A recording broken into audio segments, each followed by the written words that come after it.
Un match changea tout. Le rêve européen est né. Au début des années 50, l'Europe se relève à peine. Les ruines de la guerre sont encore fraîches. Mais dans les stades, les foules recommencent à vibrer. Chaque pays a son champion. C'est l'hiver 54. L'Angleterre triomphe. Wolverhampton écrase tout le monde lors d'un tournoi amical. La presse clame haut et fort.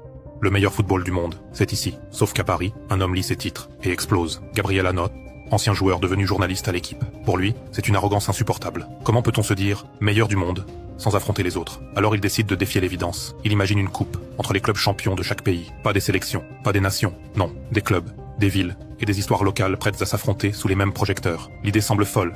Qui, à cette époque, croirait qu'on puisse faire voyager des équipes d'un bout à l'autre de l'Europe juste pour jouer? Et pourtant, le vent tourne. Des présidents, des journalistes et des rêveurs le rejoignent. Même l'UEFA finit par écouter. Mais l'Angleterre, ironie du sort, refuse. Trop fière, trop ancienne école. Alors la première édition se joue sans eux. 16 clubs, un trophée et une promesse. Unir le continent par le football. 1956. Paris. Le Real Madrid affronte Reims. Un match fou, les Espagnols triomphent et la légende naît. Sous les projecteurs du Parc des Princes, la Coupe d'Europe devient réalité. Et petit à petit, le rêve change de visage. Les stades grandissent, les caméras s'installent. Le nom aussi se transforme et devient la Ligue des Champions. Une compétition devenue un empire, un spectacle planétaire. Mais né d'un simple coup de fierté et d'un journaliste qui refusait qu'on ferme les frontières du talent.